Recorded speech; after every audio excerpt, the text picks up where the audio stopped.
ఇంద్రకీలాద్రిపై వేంచేసి ఉన్న శ్రీ కనకదుర్గమ్మ వారి సన్నిధి పచ్చదనంతో కలకల్లాడుతోంది. శాకాంబరి ఉత్సవాల్లో రెండో రోజున అమ్మవారి దర్శనం కోసం భక్తులు బారులు తీరారు. వేకువజాము నుంచే తరలి వస్తున్న భక్తజనం ఫల పుష్పాదులతో కూరగాయలతో వన దేవతగా అనుగ్రహిస్తున్న అమ్మవారి దర్శనంతో పులకించిపోతున్నారు.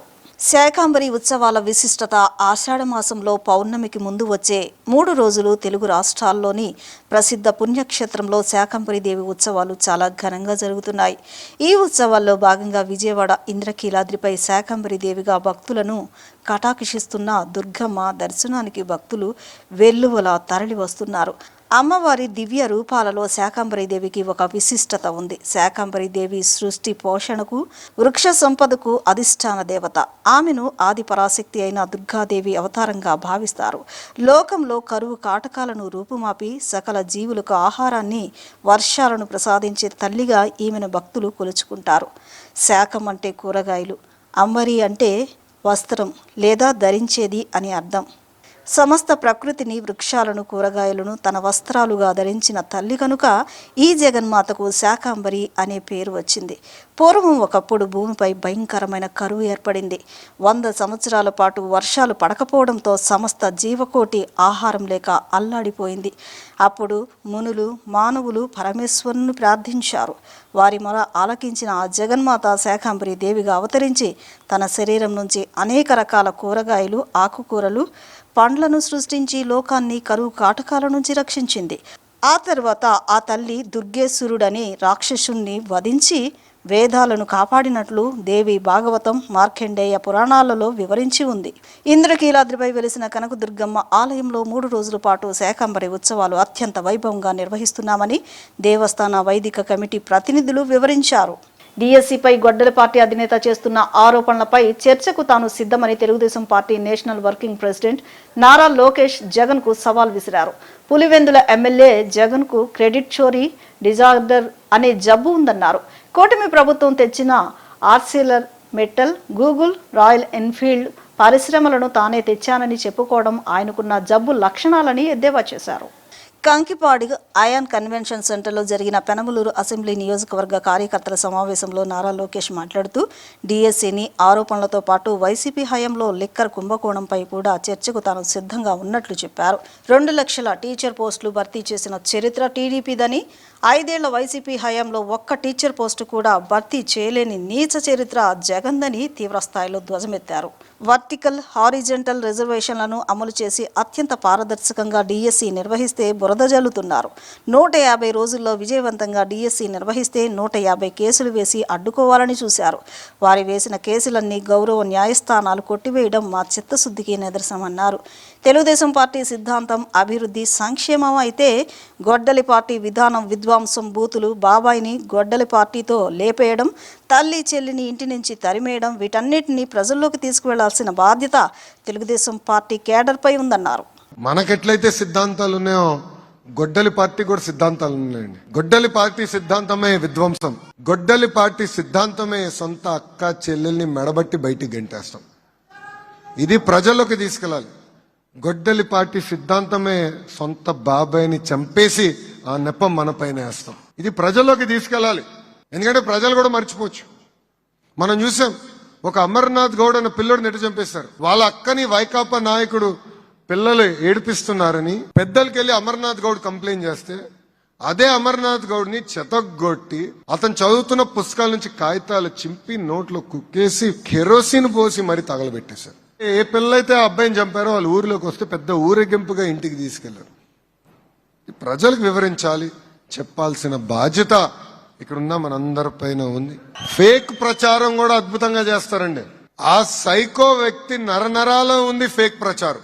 ఆ పార్టీ డిఎన్ఏనే ఫేక్ ప్రచారం. 5 సంవత్సరాలు ఒక్క డిఎస్సి అని ఇచ్చారండి. వాళ్ళు ఒక్క టీచర్ పోస్ట్ అని భర్తీ చేశారు. అసలు డిఎస్సి అంటే తెలుగుదేశం పార్టీ, తెలుగుదేశం పార్టీ అంటేనే డిఎస్సి. ఇప్పటికీ 2 లక్షల మంది ఉపాధ్యాయుల్ని డిఎస్సి ద్వారా నియమించిన ఏకైక పార్టీ తెలుగుదేశం పార్టీ.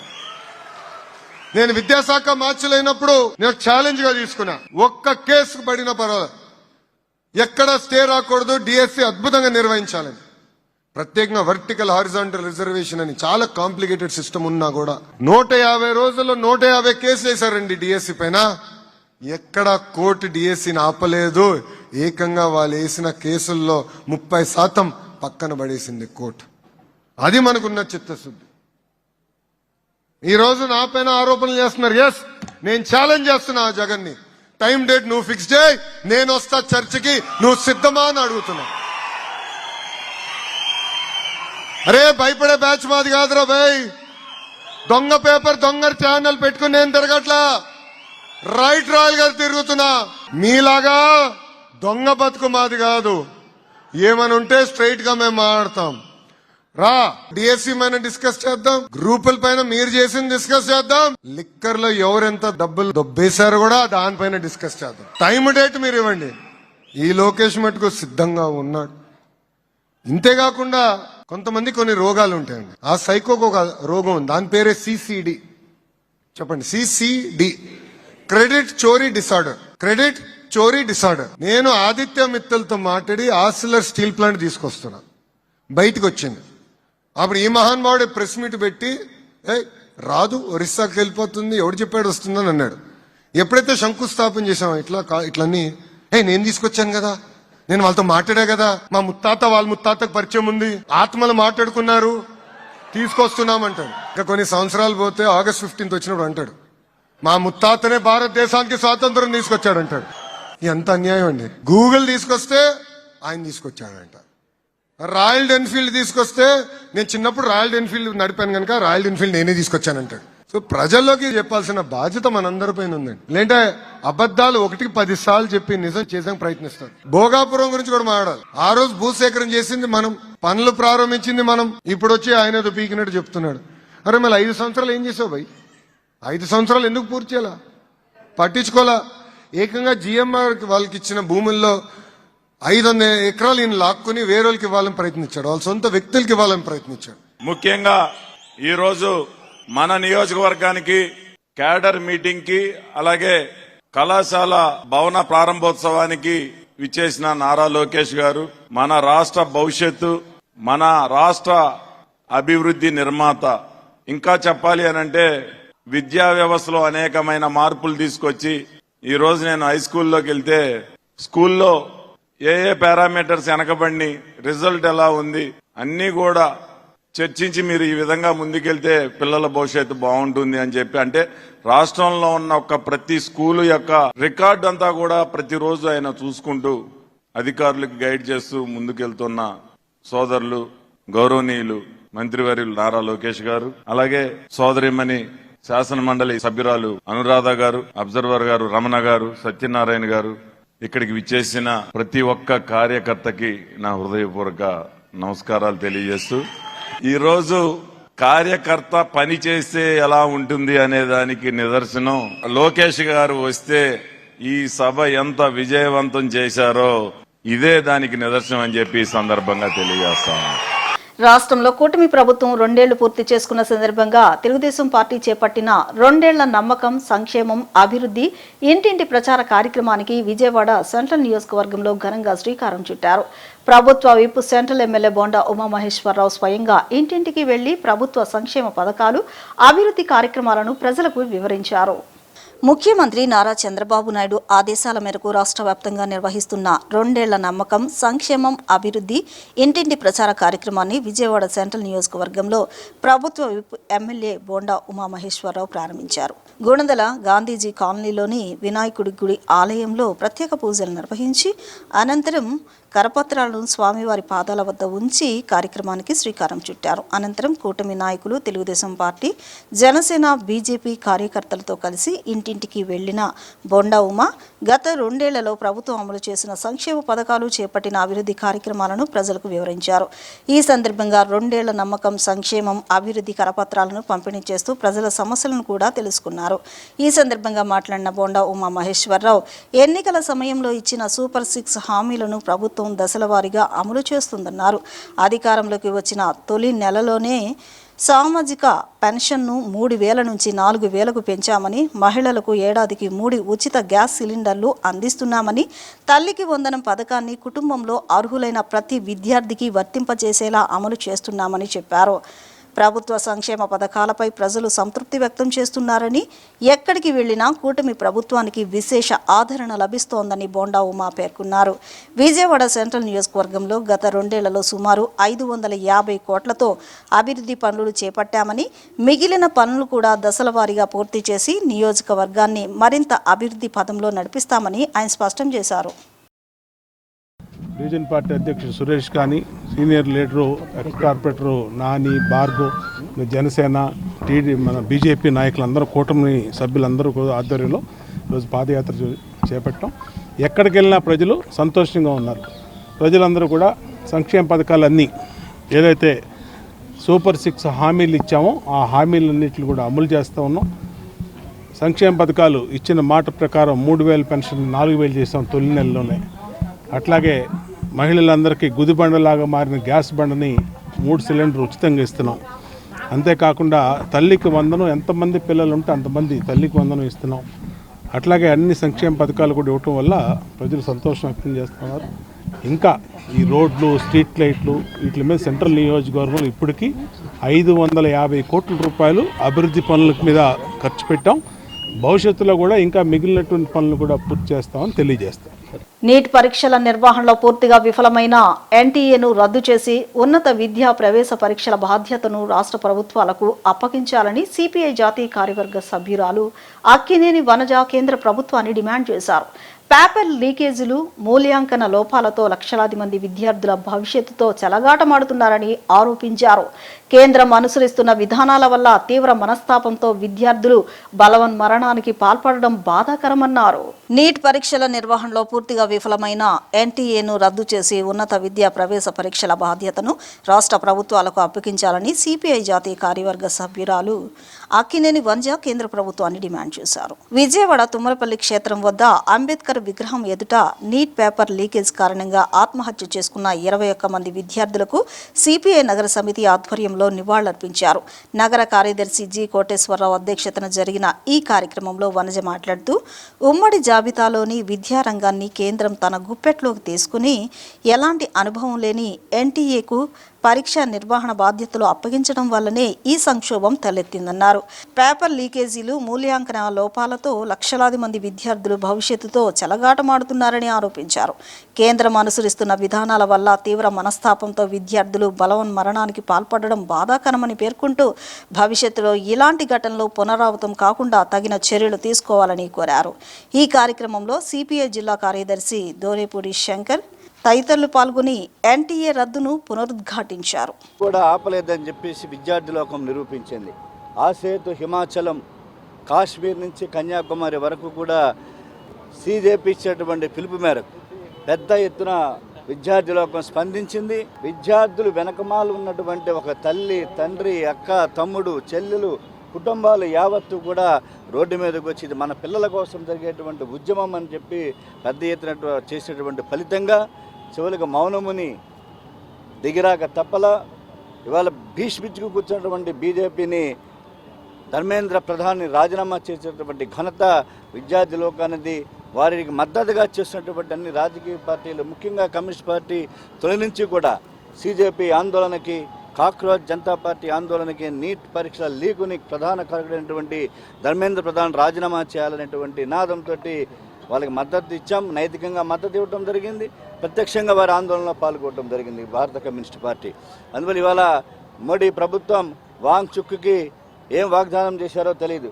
విద్యార్థులతో మాత్రం ఖచ్చితంగా వాళ్ళకి ఎన్టీఏని రద్దు చేస్తామని చెప్పేసి హామీ ఇచ్చారు.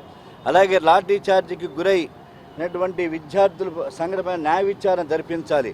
అందుకు బాధ్యులైనటువంటి పోలీస్ ఆఫీసర్లను శిక్షించాలి. విలువలని పెంచారో ఆ రకమైనటువంటి స్వాతంత్ర ఉద్యమ స్ఫూర్తిని ఇటీవల కాలంలో జంతర్ మంతర్ దగ్గర జరిగిన విద్యార్థి ఉద్యమంలో మనం చూసాము. ఈ రోజున విద్యార్థి ఉద్యమంలో ఇది నీట్ ఎగ్జాము లీకేజీ ద్వారా విద్యార్థుల్లో వచ్చినటువంటి అసంతృప్తి ఇది ఒక ట్రిగ్గర్ పాయింట్గా మనం చూడాల్సిన అవసరం ఉంది. ఎందుకంటే దేశవ్యాప్తంగా ఉన్నటువంటి విద్యార్థి యువతలో పేర్కొన్నటువంటి అసంతృప్తి ఈ రకమైనటువంటి నిరసనల ద్వారా బయటికి రావటం అనేది జరిగింది. ఈరోజు దేశంలో నరేంద్ర మోడీ అధికారంలోకి వచ్చిన తర్వాత గత 12 సంవత్సరాల కాలంలో యువత చాలా అసంతృప్తితో ఉన్నారు. కోట్ల ఉద్యోగాలు ఇస్తారన్నటువంటి వాగ్దానాన్ని మరి నెరవేర్చడంలో విఫలమైనటువంటి మోడీ ప్రభుత్వము ఈరోజు విద్యార్థుల్లో ఉన్నటువంటి అశాస్త్రీయమైనటువంటి భావాల్ని పెంచి పోషిస్తూ ఒక పక్కన మన శాస్త్రీయ విధానానికి గండి కొడుతూ ఈ అశాస్త్రీయ విధానంతో ముందుకు సాగుతూ మూఢాచారాలు, మూఢ విశ్వాసాలు, మనువాద ధోరణులతోటి కూడినటువంటి విద్యా సంస్కరణలు, న్యూ ఎడ్యుకేషన్ పాలసీ ద్వారా తీసుకొచ్చినటువంటి ఈ విద్యా సంస్కరణల మీద కూడా విద్యార్థుల్లో తీవ్రమైనటువంటి అసంతృప్తి ఉంది. ఇవన్నీ కూడా పెళ్ళుబుకి ఈ రోజున కాక్రోచ్ ఉద్యమం అనేది ప్రారంభమైంది. 12 సంవత్సరాల కాలంలో రెండోసారి ప్రజలు తన యొక్క మెడని వంచి కిందకి దించారు. మొట్టమొదటిగా రైతాంగం, దేశవ్యాప్తంగా రైతాంగం ఢిల్లీని అతలాకుతలం చేసి దిగి వచ్చింది నరేంద్ర మోడీ ప్రభుత్వం. రెండోసారి విద్యార్థులకు సంబంధించినటువంటి నీట్ ఎగ్జామ్ని నిర్వహించేటటువంటి దాంట్లో ఫెయిల్ అవటంతో ఈ రోజున కేంద్ర వ్యాప్తంగా, దేశవ్యాప్తంగా 26 లక్షల మంది విద్యార్థులు పరీక్షకు హాజరైతే ఆ పరీక్షను సక్రమంగా నిర్వహించలేనటువంటి నరేంద్ర మోడీ ప్రభుత్వం వలన, చేతగాని తలం వలన, అవినీతికరమైనటువంటి విద్యా విధానం వలన దాదాపు 22 మంది విద్యార్థులు తమ జీవితాన్ని కోల్పోయారు. అనేక రోజులుగా ఆందోళన చేస్తున్నప్పటికీ పట్టించుకోనటువంటి నరేంద్ర మోడీ ప్రభుత్వం దున్నపోతు మీద వర్షం పడిన చందంగా వ్యవహరిస్తున్నటువంటి తీరుకు వ్యతిరేకంగా దేశవ్యాప్తంగా విద్యార్థి యువజనులందరూ కూడా పెద్ద ఎత్తున పోరాటం చేశారు. ఫలితంగా కేంద్ర విద్యాశాఖ మంత్రి ధర్మేంద్ర ప్రధాన్ రాజీనామా అనేటటువంటిది చేయడం జరిగింది. అంతేకాదు ప్రధానంగా ఈ రోజున విద్యార్థులు సక్రమైనటువంటి విద్యా వ్యవస్థని, సక్రమైనటువంటి పరీక్షల విధానాన్ని కొనసాగించాలంటే ఎన్టీఏని రద్దు చేయాలి. ఆయా రాష్ట్రాల్లో రాష్ట్ర ప్రభుత్వాలకి అధికారం ఇచ్చి పరీక్షలు నిర్వహించుకునేటటువంటి విధానాన్ని కొనసాగించాలి. అదే పద్ధతిలో ₹1 చనిపోయినటువంటి వారందరికీ కూడా ₹1 ఎక్స్గ్రేషియా ఇవ్వాల్సినటువంటి అవసరం ఉందని చెప్పి విద్యార్థి లోకం అంతా కూడా విజ్ఞమించారు. ముద్రగడ పద్మనాభం సంస్మరణ సభలో చేసిన వ్యాఖ్యలపై తెలుగుదేశం పార్టీ వివరణ కోరిన నేపథ్యంలో ప్రభుత్వ whip Vijayawada central MLA Bonda Umamaheswararao స్పందించారు. తాను చెప్పింది వాస్తవమని, పార్టీ ఏదడిగినా పూర్తి వివరాలతో సమాధానం చెప్పేందుకు సిద్ధంగా ఉన్నానని స్పష్టం చేశారు. పార్టీ నాయకత్వంపై తనకు పూర్తి విశ్వాసం ఉందని, తన వ్యాఖ్యలను కొందరు కావాలని వక్రీకరించి అనవసర వివాదం సృష్టిస్తున్నారని ఆరోపించారు. ముద్రగడ పద్మనాభం సంస్మరణ సభ పూర్తిగా బహిరంగ కార్యక్రమమని, అక్కడ ఎలాంటి రహస్య సమావేశాలు లేదా గోప్య చర్చలు జరగలేదని ప్రభుత్వ విజయవాడ సెంట్రల్ ఎమ్మెల్యే బోండా ఉమామహేశ్వరరావు తెలిపారు. అన్ని రాజకీయ పార్టీలకు చెందిన నాయకులు, కాపు సంఘాల ప్రతినిధులు ప్రజల సమక్షంలోనే తాను మాట్లాడానని చెప్పారు. పార్టీ నాయకత్వం నుంచి వచ్చిన ఆదేశాల మేరకు రేపు సాయంత్రం 4 గంటలకు పార్టీ కార్యాలయానికి హాజరై పూర్తి వివరణ ఇస్తానని బోండా ఉమా వెల్లడించారు. పార్టీకి ఎలాంటి సందేహాలు ఉన్నా వాస్తవాల ఆధారంగా సమాధానం చెబుతానని పేర్కొన్నారు. ముద్రగడ పద్మనాభంతో తనకు 1988 నుంచే పరిచయం ఉందని, కాపు ఉద్యమం ప్రారంభమైన రోజు నుంచే ఆయనతో అనుబంధం కొనసాగుతుందని గుర్తు చేశారు. గతంలో ఆయన నిరాహార దీక్ష చేసిన సమయంలో తాను వెళ్లి కలవడమే కాకుండా అప్పటి ముఖ్యమంత్రి చంద్రబాబు నాయుడు దృష్టికి సమస్యను తీసుకువెళ్లి పరిష్కారానికి కృషి చేశామని తెలిపారు. సంస్మరణ సభలో తాను చేసిన వ్యాఖ్యల్లో ఎలాంటి రాజకీయ దురుద్దేశం లేదని, గతంలో జరిగిన పరిణామాలు, ప్రజలకు తెలిసిన వాస్తవాలను మాత్రమే ప్రస్తావించానని బోండా ఉమా స్పష్టం చేశారు. సభలో వివిధ పార్టీల నాయకులు పాల్గొనడం సహజమేనని, వేదికపై పరస్పరం పలకరించుకోవడం తప్ప ఎలాంటి రహస్య చర్చలు జరగలేదన్నారు. తన వ్యాఖ్యలను కొందరు సోషల్ మీడియాలో కావాలని వక్రీకరిస్తూ అసత్య ప్రచారాలు చేస్తున్నారని ఆరోపించిన బోండా ఉమా ఇలాంటి దుష్ప్రచారాలకు తాను భయపడనని చెప్పారు. పార్టీకి ఇబ్బంది కలిగించే వ్యాఖ్యలు ఎప్పుడూ చేయనని, పార్టీ నిర్ణయాలను గౌరవిస్తానని, ముఖ్యమంత్రి చంద్రబాబు నాయుడు నాయకత్వంపై తనకు పూర్తి విశ్వాసం ఉందని పునరుద్ఘాటించారు. రాష్ట్ర వ్యాప్తంగా జరిగిన ముద్రగడ పద్మనాభం సంస్మరణ సభకు వివిధ పార్టీల నాయకులు హాజరైనా తన హాజరును మాత్రమే వివాదాస్పదంగా మార్చే ప్రయత్నం జరుగుతోందని బోండా ఉమా అన్నారు. తాను చెప్పింది వాస్తవాలేనని, అదే విషయాన్ని పార్టీ నాయకత్వం ముందు కూడా స్పష్టంగా వివరిస్తానని మరోసారి పేర్కొన్నారు. జరిగిన విషయం అంతా ఓపెన్లో జరిగింది. ఇట్లేమి కాన్ఫిడెన్స్గా ఎక్కడో ఒక వైసీపీ పార్టీ ఆఫీసులో ముసుగులో మాట్లాడుకున్నది కాదు. అందరూ జనసేన నాయకులు, టీడీపీ నాయకులు, వైసీపీ నాయకులు, కాపు నాయకులు అందరూ ఉన్నటువంటి సందర్భంలో ఇది ఓపెన్గా జరిగింది. మాట్లాడిన నీటిలో ఓపెన్గానే మాట్లాడాం. దాని మీద ఏమడిగినా కూడా సమాధానం చెప్తానికి సిద్ధంగా. అది పార్టీని అడగాలి, నాకు సంబంధం లేదు. నా వరకు అయితే నాకు చెప్పిన మెసేజ్ ప్రకారం, నాకు ఇచ్చినటువంటి సందేశం ప్రకారం రేపు సాయంత్రం 4 గంటలకి పార్టీ ఆఫీస్కి రమ్మన్నారు, మాట్లాడుకుందాం అన్నారు. ఖచ్చితంగా వెళ్తా. వాళ్ళకి ఏం వివరణ కావాలో, ఏం డౌట్లు ఉన్నాయో అన్నీ కూడా క్లియర్ చేస్తాను. అంటే అది వాస్తవాలండి అన్నీ. ఇప్పుడు 2014 నుంచి 19 వరకు ఏం జరిగిందో మీడియా తెలుసు, ప్రజలకు తెలుసు, కాపులకు తెలుసు, పార్టీకి తెలుసు, అందరికీ తెలుసు. తెలిసిన విషయమే నేను ఆ రోజు ముద్రగడ్డ గారి సంస్కరణ సభలో ముద్రగడ్డ గారి గురించి మాట్లాడకుండా ఏం జరిగింది అనేది నాకు ఆ అంశం తోచింది. ఆ అంశం గురించి, ఎందుకంటే నాకు 1988 నుంచి ముద్రగడ్డ గారితో సంబంధాలు ఉన్నాయి కాబట్టి అప్పటి నుంచి 1988 జూలై 10వ తారీఖు నాడు విజయవాడలో కాపునాడు జరిగింది. అప్పటి నుంచి మాకు సంబంధాలు ఉన్నాయి. ఆ రోజు నేను ముద్రగడ్డ గారు నిరాహారదీక్ష కూర్చుంటే తెలుగుదేశం పార్టీ శాసనసభ్యుడిగా ఉంటూ నేను ఆయన్ని ఆపటానికి కాకినాడ వెళ్ళి తోట త్రిమూర్తులు గారిని కూడా, ఆయన కూడా ఎమ్మెల్యే, టీడీపీ ఎమ్మెల్యే, ఇద్దరం కలిసి ముద్రగడ్డ గారి ఇంటికి వెళ్ళి ఆయన్ని నిరాహారదీక్ష చేయొద్దండి, మీరు సమస్యలు ఏమైనా ఉంటే ముఖ్యమంత్రి గారి దృష్టిలో పెడదామని చెప్పి ఆయనతో మాట్లాడి నెక్స్ట్ డే మార్నింగే ముఖ్యమంత్రి గారు వైజాగ్లో ఉంటే నేను తోట త్రిమూర్తులు గారు మళ్ళీ విశాఖపట్నం వెళ్ళి విశాఖపట్నంలో ముఖ్యమంత్రి గారికి దృష్టిలో అన్నీ పెట్టబట్టి చంద్రబాబు గారికి ఎమ్మంటే ఆయన ఇద్దరు మంత్రులు పంపించాడు. అచ్చెన్నాయుడును ఇంకో మంత్రి కిర్లంపూడి వెళ్ళి కిర్లంపూడిలో ఆయనతో మాట్లాడి ఆయన అడిగిన విషయాలన్నింటినీ పరిశీలిస్తామని చెప్పి హామీ ఇచ్చి ప్రభుత్వం తరఫున చేశారు. ఇన్ని వాస్తవాలు, దీన్ని ఎవరు కాదంటానికి లేదు, ఎవరు వక్రీకరించడానికి లేదు. కాబట్టి ఆ వాస్తవాలను నేను ఆ రోజు చెప్పా. రేపు సాయంత్రం ఏదైతే పార్టీ అధ్యక్షుడు లేదంటే ఎవరైతే మంత్రి నిమ్మల రామానాయుడు గారు ఎవరైతే ఉన్నారో వాళ్ళకు కూడా అదే చెప్తాం. ఎందుకు ఏముంటాయి దీంట్లో, ఉన్న విషయాలే చెప్తాం. ఉన్న విషయాలే మళ్ళీ ఆ రోజు మాట్లాడింది చెప్తాం. లేని విషయాలు ఏవి చెప్పాలి చెప్తారు. దీని వెనకాల చాలా శక్తులు పనిచేస్తూ ఉంటాయి.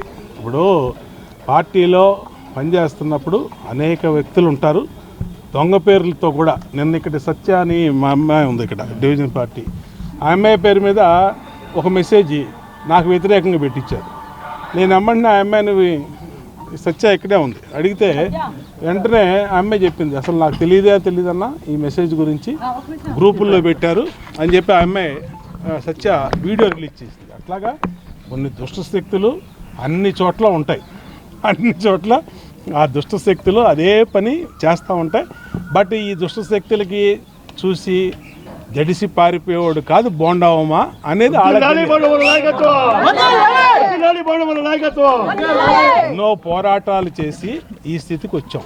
ఊరికినే కేక్ వాగ్గా వచ్చి ఈ సీట్లో కూర్చోాలని మేము ఎన్నో పోరాటాలు చేసాం. 2019-24 మధ్య 2 సార్లు బోండావమ్మ మీద హత్యాయత్నం జరిగింది, మాచర్ల, గుడివాడ. అయినా సరే పార్టీకి పనిచేసింది. కాబట్టి నేనేంటో మా అధినేతకు తెలుసు, పార్టీ ఏంటో నాకు తెలుసు. పార్టీని ఇబ్బంది పెట్టే వ్యాఖ్యలు నేను చేయలే, ఉన్నది ఉన్నట్టు మాట్లాడడం. రేపు ఏదన్నా కమిటీ మాట్లాడినప్పుడు అదే విషయాన్ని వాళ్ళకి చెప్తా. ఇప్పుడు చిన్న విరామం తీసుకుందాం.